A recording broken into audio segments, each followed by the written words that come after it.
Legends of Michiana, Satish Shah, is underwritten by Arthur J. Decio. Art would like to congratulate Satish on this honor and thank him for all that he does for the citizens of Elkhart County. Chemcrest is proud to be an example of Satish Shah's lasting impact in Michiana. Welch Packaging Group, making a difference. Carlton Incorporated. Pat and Sue Ruskowski are pleased to support WNIT and this documentary honoring Satish Shah, a difference maker to our community.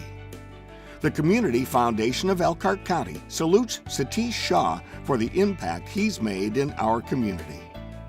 Interlogic Outsourcing Incorporated, featuring IOI Pay, your local payroll and HR company servicing all your employer needs since 1987. Mel Hall is proud to support this inspiring program and economic opportunity for everyone in Elkhart County. Spartan Chemical. At Spartan Chemical, we make clean simple. Our success is the result of both wonderful employees and great friends like Satish.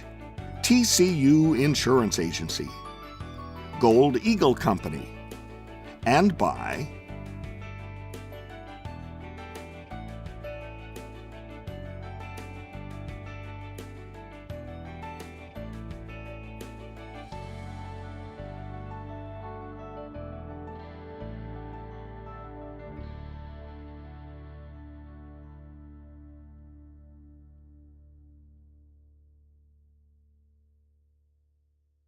Thank you.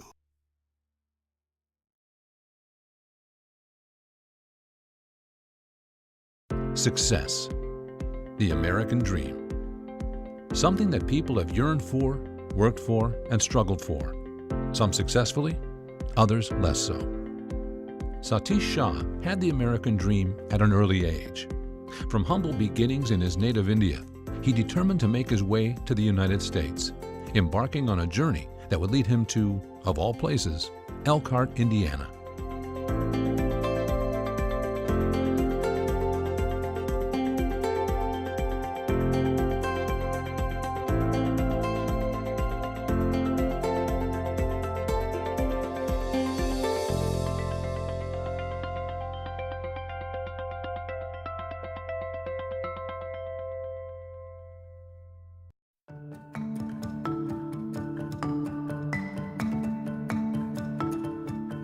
I was born in 1941, just around the World War II, in a small village in India. Didn't have any running toilets or nothing, it was pretty backward those days. And from my childhood, I always was an independent thinker. My mom will give me a project to do, go in the market and buy something. And even now, 5, 6 years old, I had to. So I had independent mind from the beginning. I think when I was about 7 years old, my parents were able to get a place in Mumbai through our housing society, so we moved to the Mumbai. I've actually been to the place that he grew up in India. And frankly, the room that we're sitting in today is about the same size that he grew up with, 7 brothers and sisters and his mom and dad in this flat. And he was really motivated, being the eldest son and actually having a good education. He was really motivated and incentivized to do something different with his life.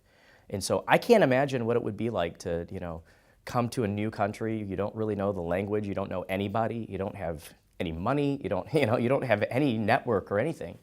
And I think it was pretty special that he ended up here in Elkhart, of all places. From my childhood, though, I had gone to the English movie, even though I didn't understand it. And I think that built me a craving that someday I want to go in the United States to my study. So that was something stuck in my mind from very early on. So when I graduated from high school and then went to college in India, I said, I'm going to just go to the United States, don't have any money, nothing. But I had the dream about it, and so I applied to some colleges here, got admission in 3 different colleges. But Indiana Institute of Technology sounded like India. So I accepted a position, I mean the application at Indiana Tech, they call. Then father said, okay, you can go and you're going to be success over there. And we all crying when he left, and we miss him a lot too. But for his future, it is good for him to come here. And when he came here, he struggled a lot of things over here, because he is Indian, Indian skin. So sometimes people support him, sometimes people not support him. Now the fun begins because he didn't have any money. So my mom is like a real mentor. She really worked hard to get somebody donate the money for my passage and first semester tuition. So at least I got that far. I'm here. I figure once I get here, I'll work and I'll pay for it. Or borrowing clothes and shoes and everything for somebody, or religious society that would support it. But those were the days that really made me figure I have to do something to get this thing, for my family out of the poverty, out of these things. And education is the only way you could get out of this. I finished in about 2 years my study and got the bachelor's degree, chemical engineering. I was fortunate to get a job with a company called Fabergé. They were the first aerosol hairspray, Aquanet. And I worked with a team who developed that first hairspray. And that gave me a kind of a insight into maybe this is a new industry that I should really focus on. And I found that new packaging of a spray technology would be a ticket to grow or invent products and all that. And that's how my craving for starting a company came about. I was a chemist in that company. My partner, Chuck Reed, he was the mechanical end of the business, and he set up all the lines, manufacturing lines, and I did all the formulation. So we became good friends. We dream about starting our business someday. He didn't have any money, I didn't have any money. And when we decided we want to start our own business, so we said, well, we have a limited experience, so we should look for some other places. So Chuck went to a Atlanta company and started brand new aerosol facility for them from the scratch. And I went to a smaller contract packaging company, and I formulated a lot more products in that company than just a hairspray. And his father had a lot of contact, mainly in the bars, around the town. He said, hey, my son and his friend wants to start a business. Will you be interested in putting some money? So I think we were able to get some local investors. We got, I don't know, $100,000 or something like that, enough to get, buy a building and buy some equipment, and started the business in 1967. I had heard the story when Satish first came to Elkhart with his original business partner, that he was come to with the opportunity of maybe starting something up. And when he first got here, he looked around and he says, I made a big mistake. I'm going to get back in the car. When he told me we're going to go to Elkhart, Indiana, now I always grew up in a big city, New York and Bombay and all that. So when he told me Elkhart, Indiana, I said, okay, I'm interested, I'm come over here. So when I first came over here, I got lost here. So I went by the Holiday Inn and called him. I said, Chuck, I don't think this is the place I want to settle. Anyhow, he said, no, you're going to have to come see my parents and let me show you the better part of the town. And he talked me into a nice state, and that's how we got it started in Elkhart, Indiana. When we first moved here, we didn't have any capital or anything. We had an idea. So we just rented a little garage. I think it was the other side of the river by the bridge. And I would make the formulations and check out some of the products. So we had to at least have something to show to this investor that, hey, we have this plan, we can do this and do that, these are the products. He's probably the greatest salesman that corporation had, because he could go into any situation and sell. And because he had the knowledge of compounding, et cetera, et cetera. And so it was just a very unique combination. And of course, in doing that, they grew a tremendous business. And then as they grew, they brought in the appropriate people at the appropriate time to take the next step in terms of their business development. After many years, we were growing, constantly growing, because we had a good idea of developing new products that a lot of products were not in aerosol form. So that was main business, aerosol then. When I really look at what he built, started in a garage basically, with his original partner. It's kind of the American dream story. Borrowed money from local Elkhart business people. They were young. I think Satish was in his early 20s when he started Acropac. And on a dream. Despite his early success in business, the many hours devoted to it took a toll on his personal life, resulting in a divorce from his first wife. It takes a lot of hard work, 18 hours a day for first 5 to 10 years. And your main focus became, in my case, I wish I didn't put that much time in the business. It cost me some of the personal life issue, the divorce and all that, which I'm not proud of it.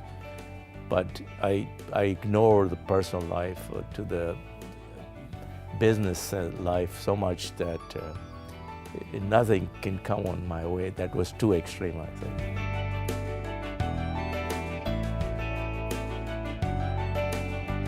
I knew the people in Chicago, Skidmore, Owing Merrill. They were renting office space through Deborah's brokerage. I was divorced that time, so my friend kept saying that you ought to meet this gal. I said, nah, I don't want to go to the city. They're not gonna like this little town, Elkhart, Indiana.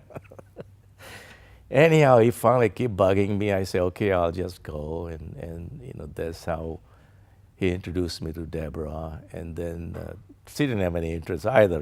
She said, I didn't want to get married to any foreigners, especially north of Mason-Dixon line, because she's not used to the cold. Satish and I had a wonderful dinner. And I noticed he was just a different kind of guy. And he wasn't the guy that I was thinking that he was. He asked you things that you like for other people to ask you, like, what are your goals? Where do you want to be in 5 years, in 10 years, and things like that, instead of all the old date stuff, that usually goes on when you're having dinner for the first time. We were with 8 or 10 people first when we met, then we decided just go alone and talk about it. And I went home and I said, gosh, he ended up being a pretty nice guy. After all. We talked till 4 o'clock in the morning. I guess we learned about each other's interest. It got exciting. We just started talking on the phone a lot and meeting up in different places and really becoming best friends. And I thought, wow, I've got the best friend ever. And then he asked me to marry him, and I thought, oh no, you're not asking me to marry you. I can't go above the Mason-Dixon line. It's kind of like a thing of mine. And besides that, we're best friends, and that's going to really mess things up. If you know much about Satish, he is a little persistent. But at that time, I was actually falling in love with the guy. So I was like, well, okay, maybe, let's merge these families together and see how that works out. And as a result, we ended up with a beautiful blended family. Deborah, when she got involved with Satish and when they, got married, there was, as I could see, a change, in other words, so to speak, in Satish, from the standpoint of, I know, Deborah brought a certain amount of knowledge, love, and what have you to the relationship, and she helped him grow. In other words, as an individual, she helped him become more community-oriented. When Deborah first moved, used to be a hotel right downtown, so she stayed there, and then she saw this river. And she's still not sure this is what the town she's gonna like to move, so she said, I'm gonna test it to see how everything works out. And when she saw the river, she got excited. She says, if I decide to move, I want to develop the river walk. This is the first thing that came out of her mind. I said, I think that if I move to this town, I'm going to build a riverwalk. And he said, a what? And I said, a riverwalk. I said, you know, like San Antonio, haven't you ever been there? And he's like, no. And I said, okay, well, how about, and I kept naming these places, like, never saw that river. You know, a riverwalk, whatever. And I thought, well, there's going to be a riverwalk here. He says, I think you could do that. He said, I own most of that property. And I was like, what? You know, and I was just like, yes, it's meant to be. It was ugly. It was ugly. There was a hazardous waste site there that had to be cleaned up. There was a mill race that had been totally ignored and nobody had done anything with. There was a lot of overgrown areas until they came along and said, let's make this into something beautiful, and worked with city government to do it. It really was nothing. It was just an ugly site. So I've always considered Deborah the mother of the Riverwalk because it was her vision, not the city's, not the mayor's, but it was her vision that the city needed a Riverwalk. And through her sheer determination and persistence and vision, Deborah brought that to life by bringing together the people and the resources necessary to build what eventually became what we have today. And so I give her the credit for that. I went into ACROPAC and I worked in there to get our public awareness and our public relations going, and to get our donation base, you know, up so that we could be helping the community. And I did that for a few years. And then I told Satish, I said, okay, now I've got to get started on the Riverwalk. And I said, I want to buy what you own there. I did get the property, got a loan, and just started working. She really reorganized how all of the environmental concerns were handled, hired the right people, got things on a really good track. And she's always, anything she's undertaken like that, she just kind of grabs it and remolds it, almost like Play-Doh, into the places that it needs to be, and gets down that street to where she needs to go. And then they formed a foundation that continued to make it roll. And between Deborah and Satish and a couple of other city leaders, it just continued, and it became the beautiful place that it is today. I would go to people's offices I didn't even know to ask them for money and for the Riverwalk, and they are just so generous. And I know there's a lot of needs in every community, and I was just so privileged to meet so many and to be involved in something that I hope is a legacy for Elkhart. She not only was inspiring to me as an elected official, but to the rest of the elected officials who had to say yes to spending the money, as well as to the community who invested in it. And not the least of which was her husband, who contributed money to it as well. It has provided a focal point for the community and for the downtown to expand and grow slowly. This thing is growing, and it's, you know, new types of not only businesses, but you have condominiums, you got apartments and so forth. So it revitalizes the downtown and helps it really serve as a draw for bringing the right type of people into the community. I wanted it to be where somebody could enjoy the space and have it be handicap accessible, so that anybody could use it. And that was a challenge in itself, because being handicap accessible cost a lot more money.